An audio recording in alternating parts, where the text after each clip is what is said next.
Hello and welcome to Give and Toke, the show that elevates the conversation about cannabis to a higher level. I'm your host Paul, and today we welcome Michael Sassano, who is the CEO and chairman of SOMAÍ Pharmaceuticals, a leading European vertically integrated company with a global footprint of distribution. Michael and SOMAÍ are building a leading global brand with a robust pipeline of innovative cannabis-based therapies. They envision a world where people live a healthy lifestyle empowered by natural cannabis medicine. SOMAÍ owns a state-of-the-art manufacturing facility and indoor cultivation in Lisbon, Portugal, and has global teams in the largest medicinal cannabis markets all across the world. If you enjoy what you hear on today's show, please make sure that you subscribe, like, and follow, and please take a moment to give the show a 5-star rating and review. If you're looking for some fantastic Give and Toke merch, including our smell-absorbing bag or rolling tray with lid, please check out giveandtoke.com.au and use the code WELCOME15 to get 15% off your first purchase. But for now, please enjoy my conversation with Michael Sassano.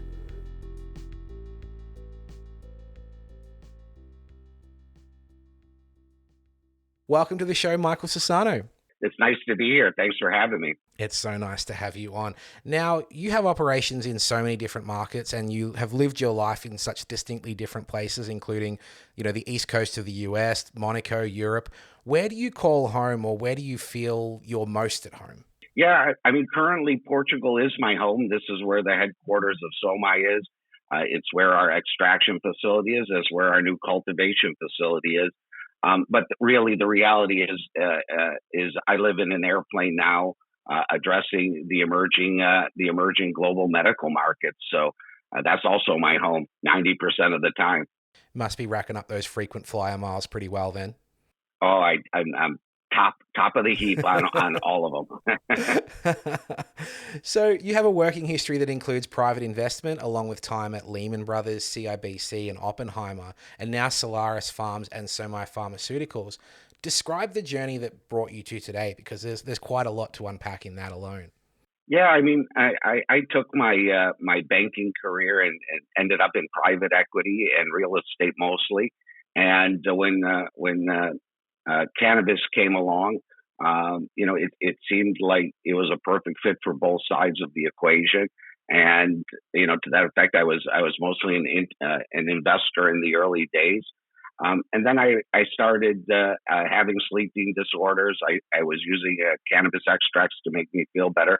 And I decided as we went along that operations was a better place for me with some of the companies we had invested in. And I started taking a role more operationally, learning to grow from the bottom up, learning how to make products and extracts from the bottom up. I mean, to some extent, I know how to clean the toilets and read the spreadsheets on the finances.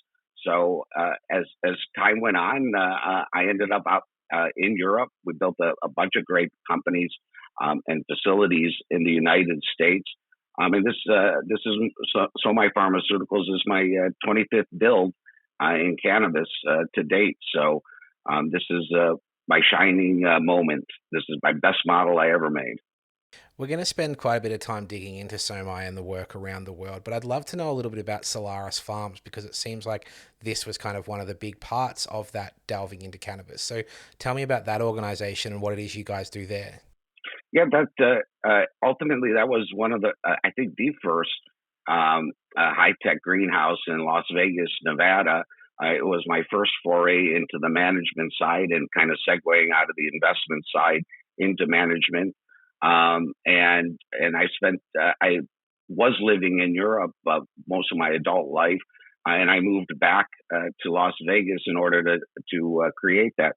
I mean, from there came multiple projects that I got involved with. I was there for about 4.5 years, I would say.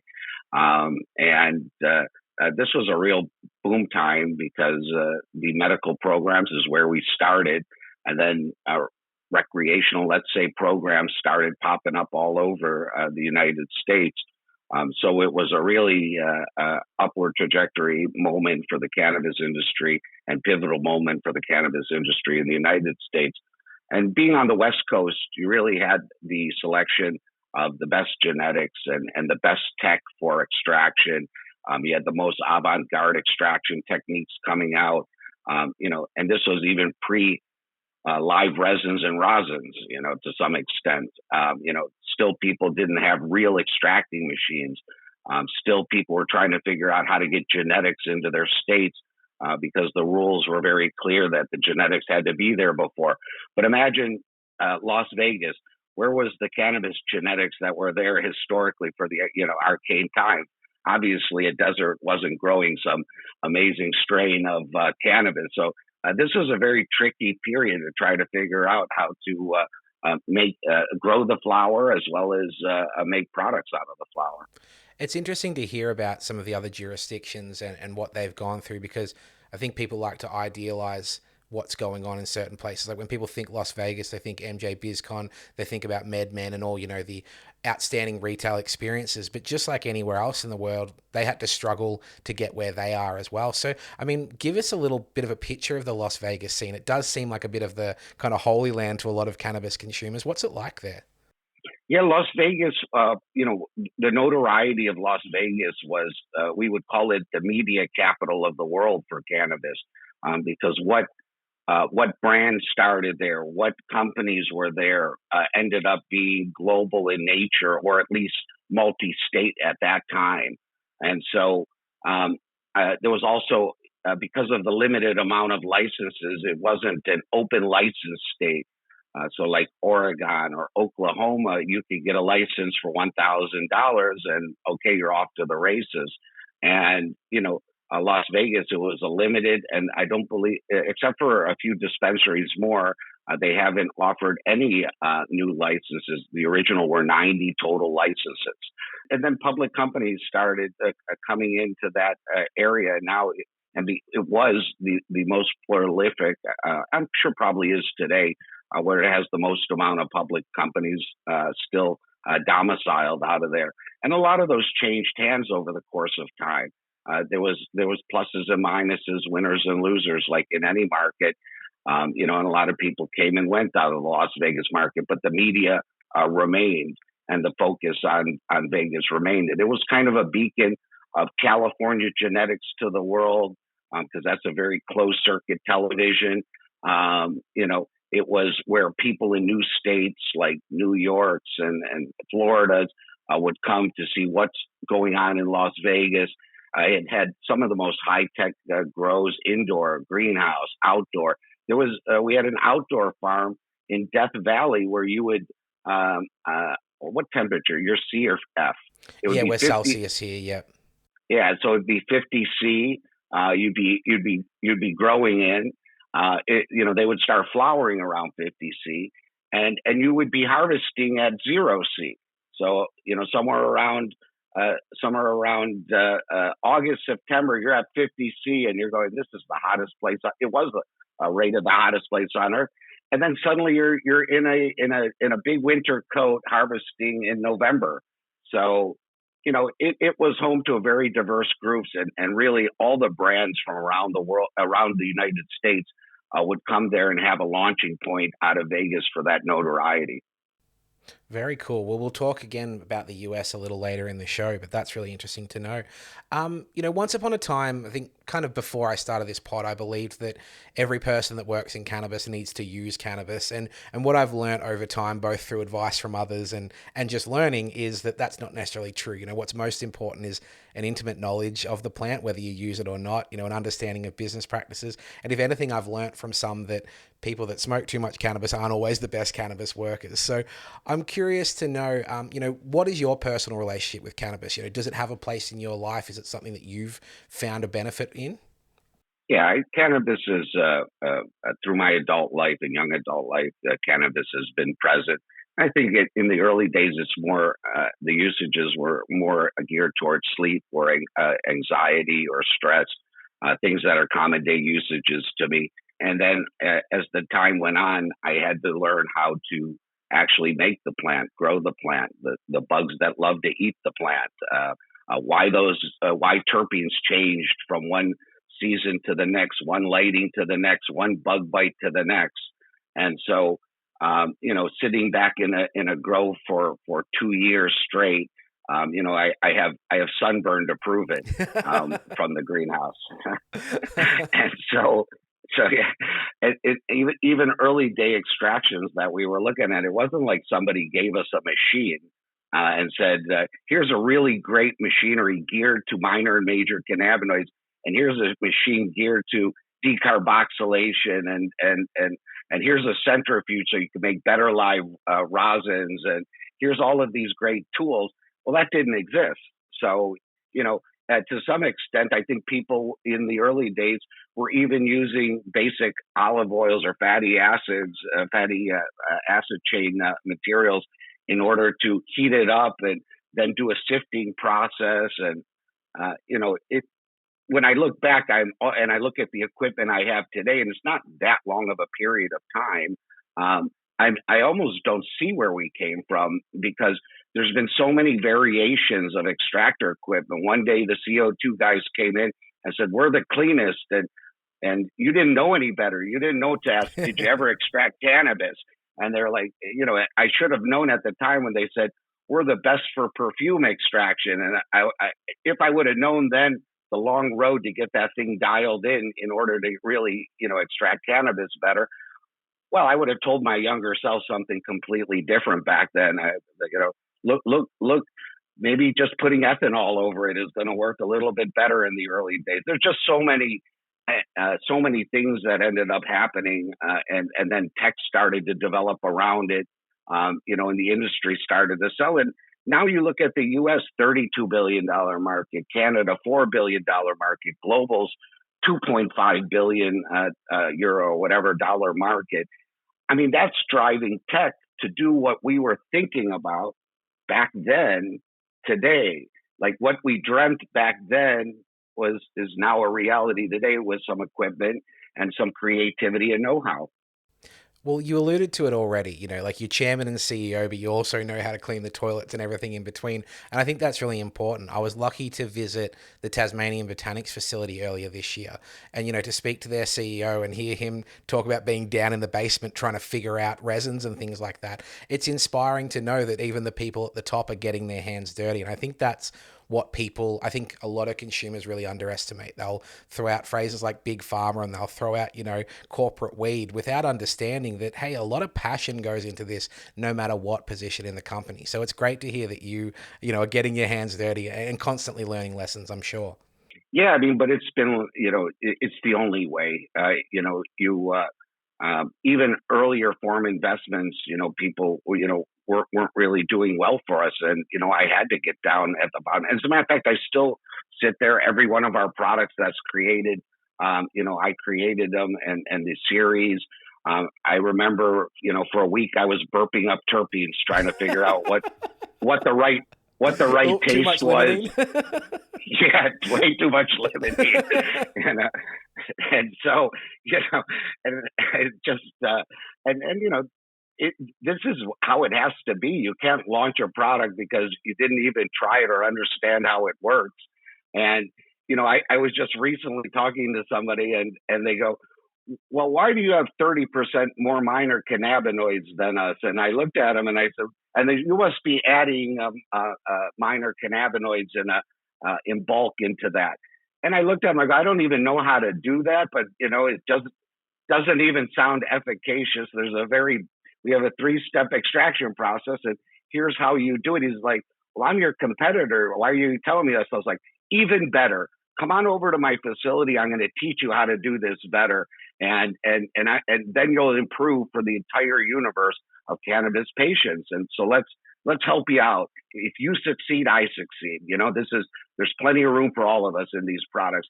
And I brought him over to the facility. He came in 3 days later from the conference, and he sat there and studied with me. And I explained to him. He showed me what he was doing. I go, "Okay." He goes, "I'm reading this manual, and this doesn't say what you're saying." I go, "Show me your manual." I grabbed his manual and I threw it in the trash. I said, "Now let's get to work here, young man. Let's make you a better product." Well, I really respect that you're sharing the secret sauce. And I think one of the best things I've heard about in cannabis is this idea of co-opetition. It's corny to kind of to coin these new portmanteau or compound words, but ultimately that's what it is. We are here hoping that everyone makes each other better because there's still so much to learn. Yeah, that's absolutely true. And I try to, I think slowly but surely the global markets are opening up a little bit more to this understanding. And I try to tell them a story about back, 2014, somewhere around their area, a little bit before. Our dispensaries only served our products. And I would sit in the dispensary and listen to the customers come in, and they would patients, and it was medical at the time, and the patients would say, "Look, I heard about this product. Where can I get it?" And I would step up and say, "Oh, right down the street. I was just over there. You can go over there and get it." And one day I shook off a suit that I had somewhere in my baggage, and I went to the next store, and I realized quite quickly how stupid it was that I put on a suit for this meeting. I went to the owner and I said, "Hey, I want to have your products in my dispensary, my products in your dispensary." And that was already happening in California, but it wasn't happening in like Las Vegas. So eventually, it wasn't that I started that trend. Everybody was commonly doing it. But everybody has their products. And even today, if I was to talk badly about somebody else's products, I would get a phone call from one of my people saying the CEO just called from this company and said, pull our products from the shelf, because now we have everybody's product on our shelf, and we're more just competing for the people that are within our neighborhood, because we have lots of access, obviously in the States to in more developed countries. And so that theory, that way of working and then collaborating with people, we had a brand, Solaris had a brand service unit in it where we would service the incoming brands from around California. California was predominantly where they were coming from then. And so you were learning to collaborate with people, and then you were learning to sell to each other's dispensaries, and then you were learning to hang out with each other very early on. And some of the countries really get that good. Like, Germany, we're partnered with quite a few array of people out there. In Australia, we're partnering well with all the groups out there, and we're trying to bring that openness out there. But it's the only way for our industry to survive. It's tough enough with all regulations and things like that, limitations to access for patients. No reason for us to internally not work together. Now, you describe yourself as a workaholic. What drives your passion for work, and what do you find most rewarding about your career? This is all about cannabis. And so I have a phrase for the slowest moving regulatory industry I've ever seen. Moves like molasses regulatory wise. Yeah. But it's the fastest moving industry in the world. And it moves at the speed of light. It's not that I want to be a workaholic. It's I have no choice, because I have 134 mouths to feed in our company, and they're bringing goodness to thousands of patients. So I have a lot of people to support, when you look at that ecosystem. And if I don't get out there and tell people about our products, how do you describe 100 plus extracts by sitting behind an email and just shooting off text from your marketing team? You got to get out there with the clinics, the doctors, and even the distributors, and even your competitor partners, and tell them about what you're doing. Because if you're not, we don't have advertising bullhorns. There's no Instagrams. There's none of that. It's a pharmaceutical product. So you have to follow that model and get out there and make that news happen for yourself. Make that word get to the patients that there is a product out there that can help them. And if you can't find one product in 100 that'll help you, okay, let me know by our website, and I'll make that for you. So we'll try to reach that niche if we haven't got it by now. And so that's really the driver. I think that's a great segue to talk about SOMAÍ Pharmaceutical in detail. What is SOMAÍ, and how did it come to be? Well, so SOMAÍ is a vertically integrated multi-country operator. Currently, you'll see a slew of announcements up till the end of the year. We're now targeted at 10 countries and growing. And I can tell you from the back end of anybody who follows my Instagram, because I'm in a plane almost regularly, you could pretty much, if you're out there looking for where Mike's closing, where SOMAÍ is bringing product next, you could follow me on the airplane. And if you see where Mike stays a long period of time, Germany, Australia, UK, and a few others. Now you'll see even more. Then you know where we're really making headlines and waves over there. So SOMAÍ we started as just extracts. We just wanted to make the largest portfolio of extracts. We've accomplished that for sure in our space. And I think that this is not me saying this. This is also reputationally and with the patients and with what you read on Reddit. We have the number one portfolio extract for cannabis, medical cannabis, and that's something you can't take away from us because we invested in over 100 different stabilities of every form factor, from your basic oils. We don't have one 10 for 10. We have 18 10 for 10s. Wow. Yeah, these are different versions and different cycles as time goes on, and they serve different purposes with different terpene mixes. Even we just recently, the news just came 2 weeks ago. We officially stabilized. You'll hear it first. You're the first person I've announced this publicly to. Is we stabilized 18 mgs per 1 ml and at 96 nanometers. So we stabilize a nano emulsion for 1 year period of time, 18 milligrams per ml, 96 nanometers. Wow. And this this is a wow.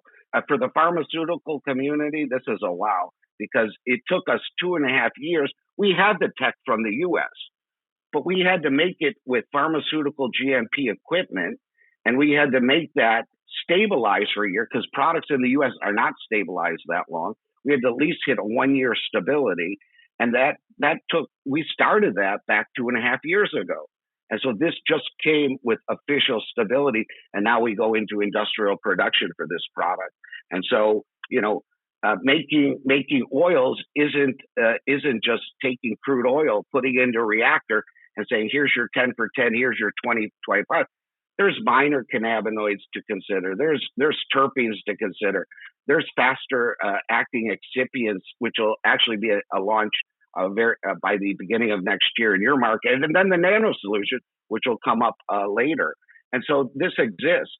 And then we kept going. We said, all right, we got all these formulations. We got all of these different oral drops. And some of our oral drops have 2 years stability. So that kind of gives you a sense of how long ago I made them and then how many series I made since then. We made oral sprays. We made 22 different gel caps from 1 mg to 2.5 to 5 to 10. And then we start all over with just high THC. And then we offer some CBD to the Australians because they like the CBD products because of their archaic driving laws.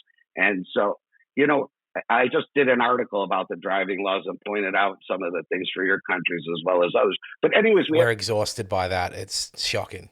Oh, yeah. Well, it has to change. It's just not real. But anyways, we kept going. And then we made oral gums, 8 different versions for the market, because each different things fit different indications. It's not just about making one product. Somebody needs something that somebody else doesn't. You're pretty much mimicking the flower and trying to make. You open the bag, it smells good. Why should your oil not smell good? You take a taste of it and it has that whatever limonene taste. Well, why shouldn't your product have that limonene taste, just like your bud when you smoke it?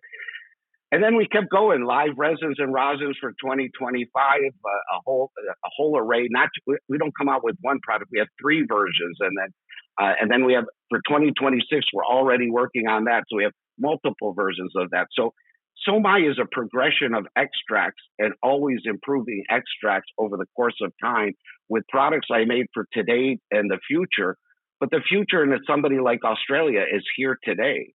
You guys have over 1,000 SKUs, So all I could say to the Australians is, great, you got 1,000 SKUs.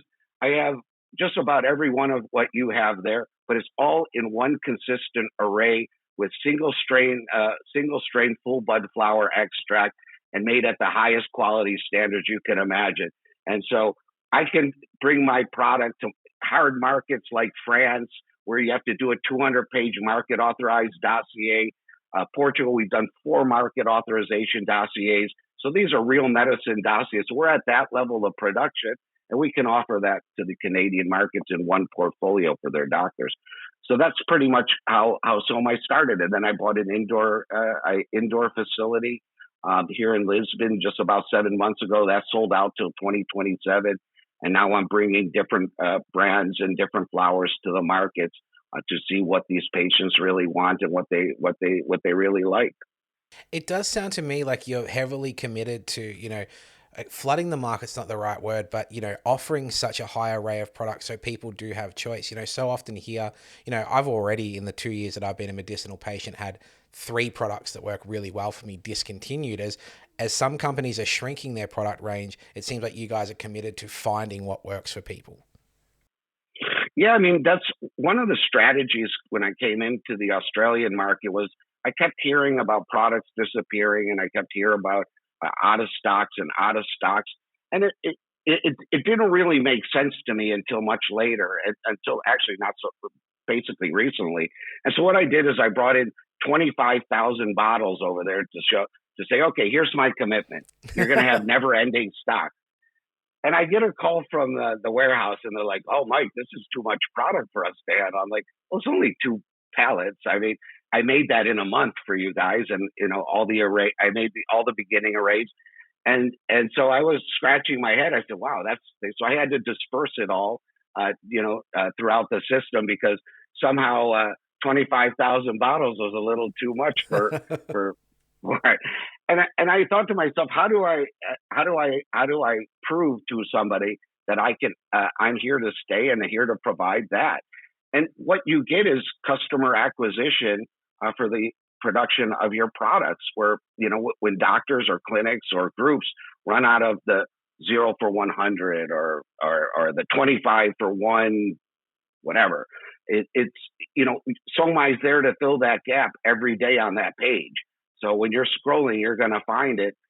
And one thing you'll see in all your Reddits and everything is that it's not your same oil. And so although I try not to sell this differentiating point to the doctors, when you look at our product versus any other product, and we never talk about our competitors, just so you know, but we look at side-by-sides, and one photo's going viral of a side-by-side.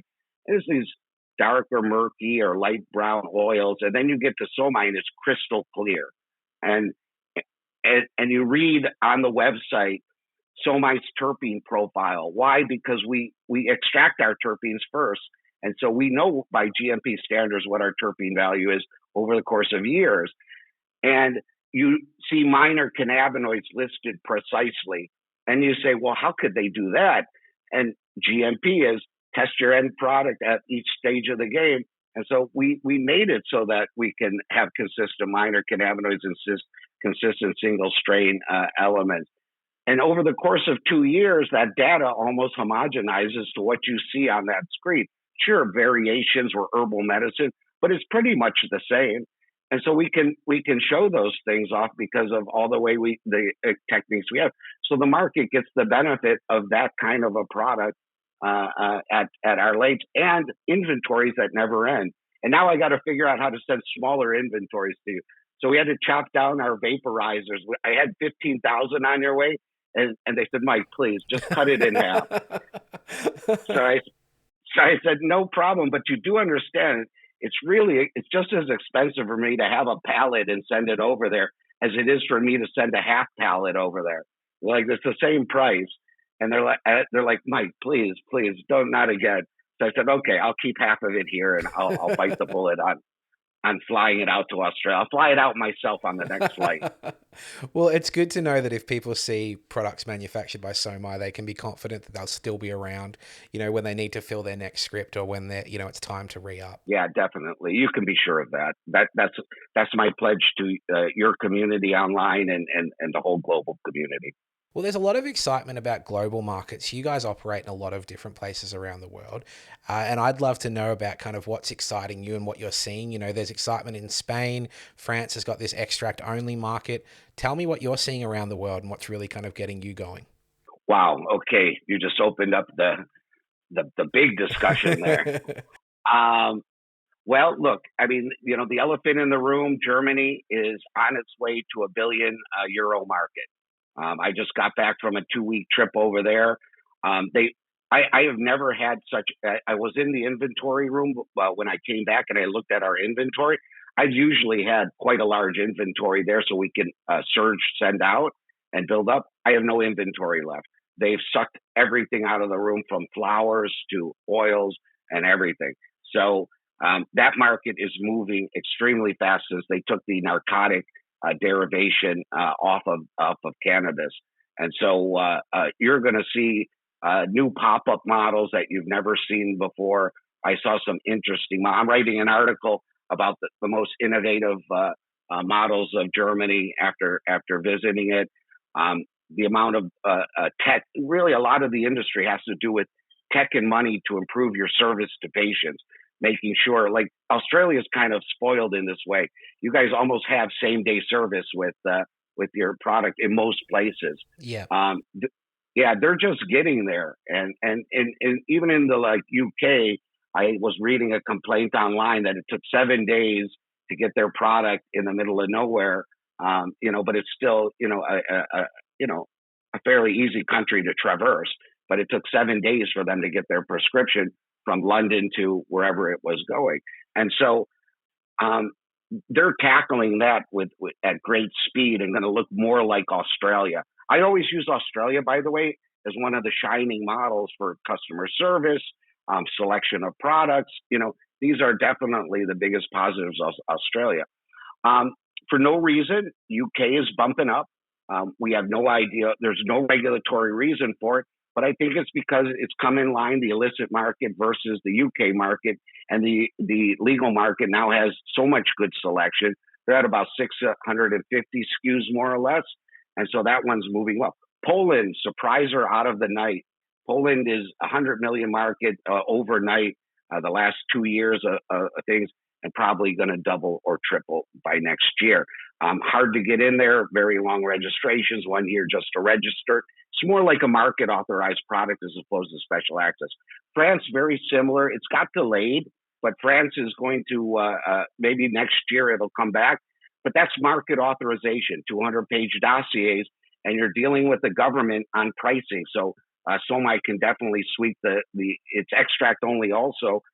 So with our portfolio and with our ability to price very economically, because we're designed for larger volumes, and so we can definitely win many of the categories there because it's novel.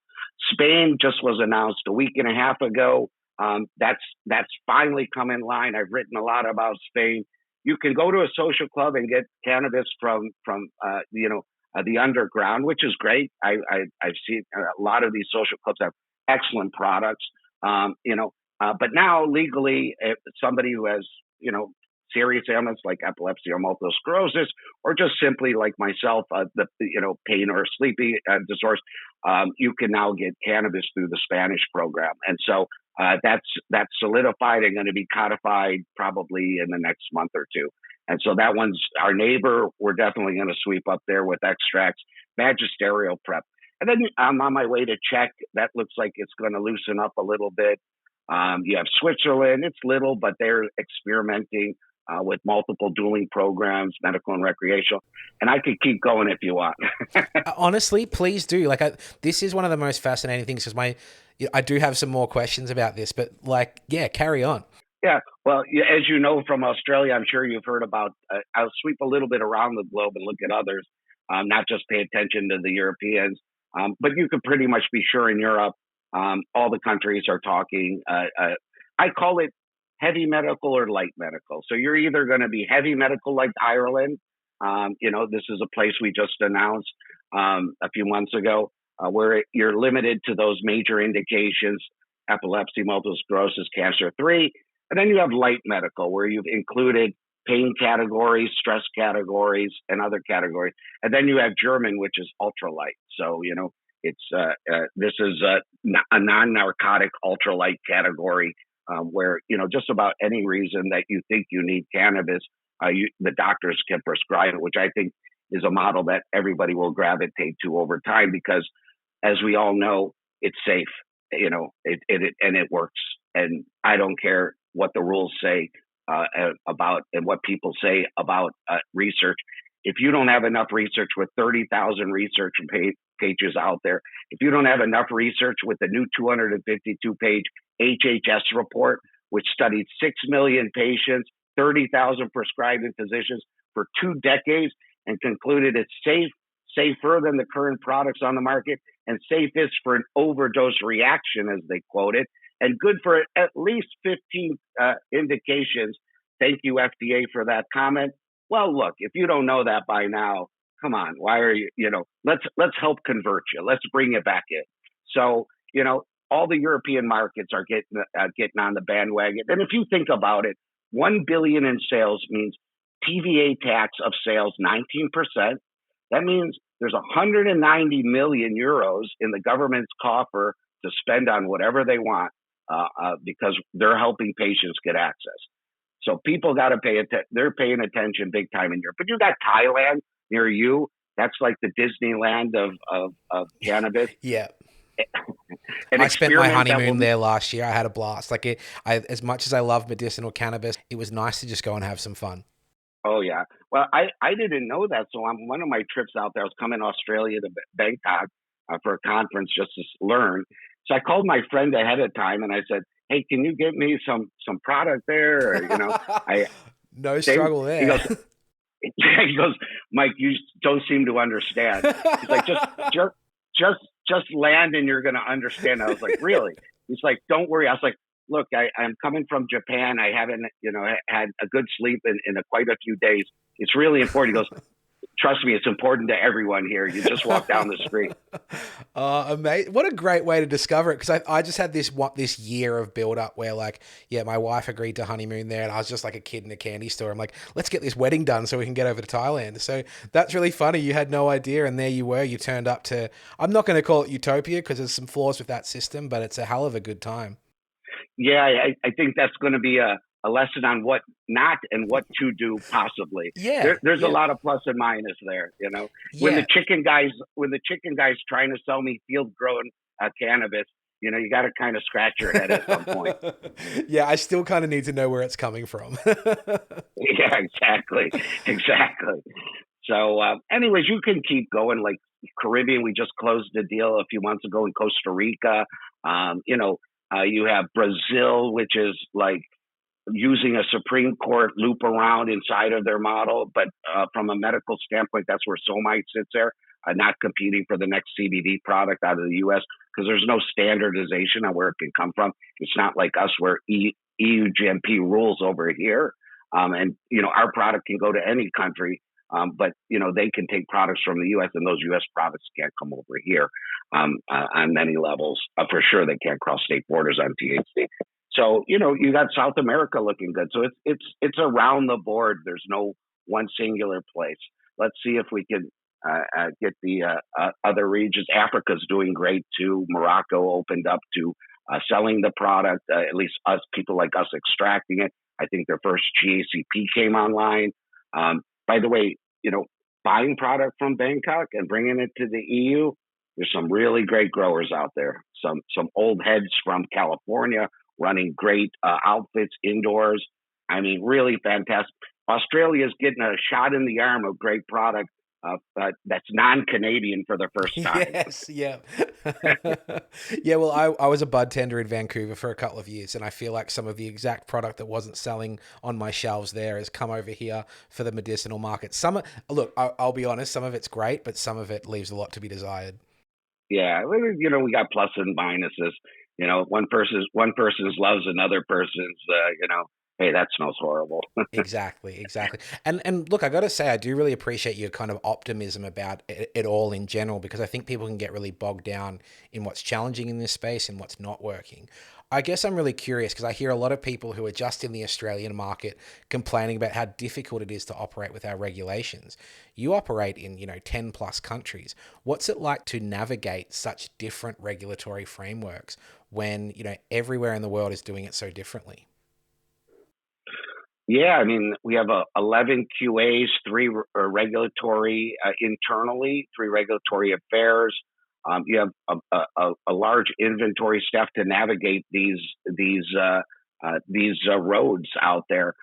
So from a navigation standpoint, you need local CROs and you need to be able to service these people. It's not about picking up a phone call and sending a product. It's about establishing clear distribution lines that are very efficient and get the product at the right price over there, because to send a product is not the feat. To get it to the patients at an economical prices, consistency, never-ending inventories, this is the feat. Anybody can send a kilo of cannabis and then it's gone the next day, and then, okay, we'll find the next kilo, we'll get you, we'll replace. But, making it consistent is really, really difficult. But what I tell the Australians or any of the people out there is, from a global perspective, things are good. But when you're in your local market, you're reading everything the politicians say. You're reading all the news, and this news is circulating and ruining your soul. Because at the end of the day, the more you're just can't get out of that box of listening to bad news, and it's so bad. But if you read any of my articles on Australia, I can tell you places where people can't even get access. They have no. Imagine them. Like, you think you got it bad? Imagine somebody who can't get their product, and their child is having epileptic seizures. Imagine that one. And then you could add all the other people, once you could imagine that poor soul. I think it's important that we focus on what we do have rather than what we don't. And in a moment, we're going to focus on Australia, but I'd like to pause our conversation just for a moment so that we can have some fun and learn something new with our quiz. So you have lived in Monaco, and this is a 6-question multiple choice quiz that will test your knowledge and teach the listener and I a thing or two about Monaco. So how do you feel about this 6-question quiz? Go for it. Excellent. All right. So 6 questions. This is question 1. Monaco is one of 21 countries that does not have an army. Who is responsible for Monaco's defense? Is it Italy, Greece, or France? France. That is correct. That is correct. 1 from 1, off to a flying start. Question 2. Which Bond film was filmed in Monaco? A, GoldenEye, B, Spectre, C, Never Say Never Again, or D, this is a trick question and all of them were filmed there? I'm going with all of them. That is correct as well. So GoldenEye is the one most famously filmed there, but Spectre and Never Say Never Again are both filmed there as well. So 2 from 2, absolutely killing it. Question 3. Monaco is the 2nd smallest country in the world by area and density of population. What is the smallest country? Is it Vatican City, San Marino, Vatican, or St. Kitts and Nevis? That is correct. It is Vatican City. You are killing it. All right, number 4. Monaco has the highest number of what in the world per capita? Police, billionaires, crime, or Italians? Oh, police. That is correct. So you nailed something there. There is the world's highest concentration of millionaires and billionaires, but Monaco is almost famous for having 1 police officer per 73 citizens. It is described as virtually crime-free, with 0 murders a year and only a few dozen, what do we call them, white-collar criminals in prison. So there you go. The prison is so nice, you can get restaurant delivery food there every single night. And it overlooks the water. It's right on the beach. It's on the cliff overlooking the water. Gorgeous. Look, I think a lot of the world's prisons could learn from that. I think we might actually rehabilitate people if that's the setting. Yeah, if I have to go to jail anywhere, I want to be in Monaco jail. Makes sense. Well, Michael, you're 4 from 4. We've got 2 to go. Question 5. Though different in dimension, Monaco's flag is identical to which country? Singapore, Indonesia, or Poland? Poland? Denied. That's your first incorrect one. So it has the reverse colors of Poland. So it's the same color, just in the inverse. Singapore also has the same colors, just with some extra flair. It's actually Indonesia. So they both have the exact same red and white flag. It's just that Monaco's is slightly smaller. So that's your first incorrect one. That's a trick question from an Australian because Indonesia's almost local to you guys. Well, and if things were truly down under, you suggesting the upside down flag should work out well. So I could technically give you that one. All right, I am dyslexic and see things a little bit reversed sometimes. Good excuse. Well, here's your final question. Look, you're over the pass mark anyway, so here's your final question. Which Academy Award-winning actress would leave Hollywood and later become the Princess of Monaco? Was it Greta Garbo, Grace Kelly, or Audrey Hepburn? Grace Kelly. That is correct. So that is 5 from 6 about Monaco. I think you did damn well there, Michael. Well done. That was awesome. I've never done that. Thanks, buddy. You got me going in this morning. Look, it's honestly one of my favorite parts of the show. It's awesome for us to learn new things. Like, I've had people come on and be like, oh, I love wine. And then I'll quiz them about wine and they know nothing and we have a good laugh and we learn something. So we all learned something from that and you succeeded. So I think that's a pretty damn good job. Oh, man. Perfect. I'm going to remember this one. All right, so let's wrap up the show talking about Australia. You've described the Australian model as a real winner, and we've alluded to some of this optimism that you have. If you were to spend time on Reddit, you'd think we had the most trash system in the world and that all the cannabis we have is garbage, but it is important for us to celebrate the positives. Why do you think that Australia's system is such a winner? Yeah, so, okay, let's start with the selection of products. So 1,000 SKUs. Some people over there may say, okay, 1,000 SKUs is too crowded. But guess what? There's thousands of SKUs, in one singular state in the United States. And so people may, oh, that's too much competition. Well, is it about you as a business or is it about, the patient as getting the selection? And are you going to change the patient's mind for selection and not be able to service that many SKUs or provide that? So at the end of the day, selection is key. Selection is key for absorption of extracts also. Extracts have to become more diverse, different products. There's a triangle of extracts. It's performance, economical pricing, and great tasting products. And that's how you succeed in an extract market, getting like in a market like the United States where you have some of the mature markets, 1/3 extracts, 1/3 vaporizers, 1/3 flower. So selection is key. There should be more.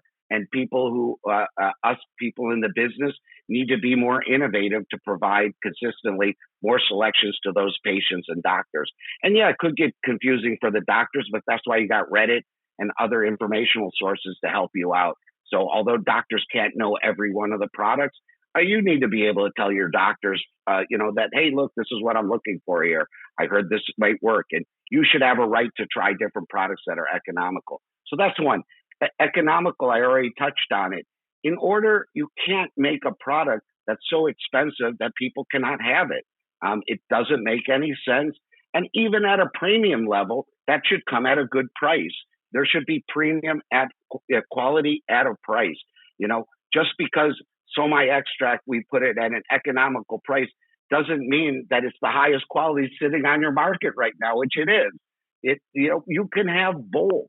And that's how you need to design and your thoughts for that patient. That's necessary. Same day service. I got my prescription. I come in there. I get my appointment. I get a phone call. The doctor goes through it. Okay, you're already an experienced user, Mike. We see you in the system. Great. When I got my first prescription, I'll tell you actually. And he goes, okay, where are you at? I go, I'm in Brisbane. And he goes, okay, where exactly? I told him the street. I look up. I say, okay, this street. He goes, okay, here's where you can go pick up your meds. And 15 minutes, phone call to walk in the door, and I'm out after a long flight with my meds in Australia. We're actually going to do like a little passport program where you can fax your, all the different clinics we work in different countries. We're going to, you end up in Germany, great.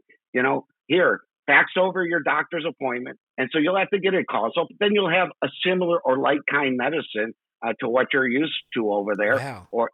And so this is what you need to do in order to make the experience for patients. Because since I travel so much, I don't like the fact that I can't bring my product with me, there. I mean, that's some countries, of course, please do not travel. But I think some countries, where they have legal programs is almost okay. But I wouldn't advocate that at all. Please don't travel with your medicine if you don't have to. But yeah, well, a little note for the Australian listener is basically we're allowed to travel to New Zealand with our standard packaged products, and an additional doctor's note is helpful. Other than that, people need to check with embassies. So yeah, that is good advice. I see it on Reddit probably once a fortnight. Someone's like, hey, I'm going to the US and I'm flying into Los Angeles and it's legal in California, so surely I'll be right. It's like, no, you can't even fly from Canada into Washington State, so definitely not. Good point. But anyways, the point is look, there's a lot to be thankful for in Australia, and sure, we need to improve it. And most you have to improve is access and these driving laws. And this is where nobody advocates for an impaired driver. That's just not humanly normal. But you need to have some basic guidelines for medical patients out there. That's very clear, for that, and that people aren't prejudiced against at these stops.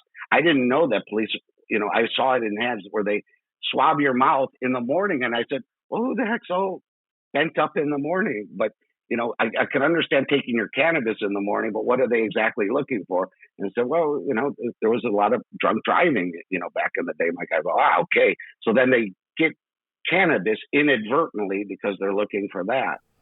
And yeah, it's a real shocker. It kind of plays into the culture we have of kind of like, a catch-all where it's just like, if you're capable of doing one wrong thing, you must be doing all the wrong things. And that's unfortunately what's happening. People are getting swabbed first thing in the morning, having consumed cannabis to go to bed the night before, not impaired, but, losing their livelihoods because of it. And we don't seem to be having the right conversation. Like every time I think there's progress, it's kind of a step forward and 1.5 back. It's never so bad as 2 full steps back. But even in South Australia, they've moved to an instant roadside loss of license. So while other states are exploring better ideas and better options and, doing some research, we've got one state that just went, nah, we're going to make it even worse for people. So definitely, the biggest bane to our existence as medical patients.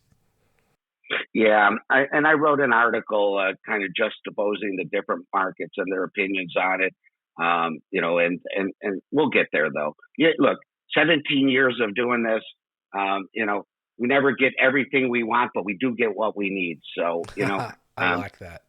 I really like that.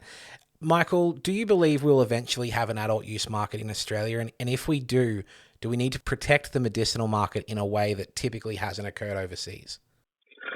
I mean, I don't make it. I'm generally on the side of the medical ultralight, because it seems more normal. It's not that I don't want it. I'm trying to think like the regulators and how they look at it and government officials and stuff like that. The whole recreational, like full rec, like some of the U.S. states or Canada, that's a stretch of the imagination for these politicians. But if we can advocate, for like a German style medical light, where look, prescriptions are now €1. You can get a prescription for €1. You can have your same day service. You have hundreds of products to choose from at a reasonable price. Germany's below the illicit market pricing. So it's about 10 on the illicit and it's about 9 on the German. So the legal market is beating the pants off the illicit market. So if you can get to that kind of homeostasis, as a country, and get the regulators and politicians to that level, I think like you don't need recreational at that point, because you're forcing something down a really narrow path that only a few people are saying yes to, but you're missing let's loosen this up and look at Germany or some of these better models that you can get your arms around and still protect the youth and whatever the arguments are against that. And so that's more the way I look at it. And I believe that's a slam dunk. So, every country should be following that because you got oversight, you have ease of use, and this is where everybody should get to. And maybe, like you point out, maybe Bangkok wasn't the best model to go, we all want to say rec, but maybe it wasn't so great because I can't imagine any regulations on that product. And I'm pretty sure you got pesticidal issues, smoking that outdoor stuff out there. There's no way you don't, right? And so, sometimes rec goes wrong. Well, Michael, our final segment for the show is called Pools of Wisdom. And though we value the long-form conversation, we try to leave the listener with one key takeaway, dinner party fact, or a call to action. So, Michael, what is your Pool of Wisdom? Well, look, at the end of the day, we're all in this industry to bring a better life or whatever somebody is feeling at that moment. It could be a better life for you, and it could be a better life for me. That's why we're all here. And so pay attention to your neighbor because they may need some help, and we're here, and this industry is about helping people. So always keep that in mind in the darkest and brightest of moments, please. Beautiful. Well, Michael, I admire your work ethic, your optimism, your enthusiasm for the plant.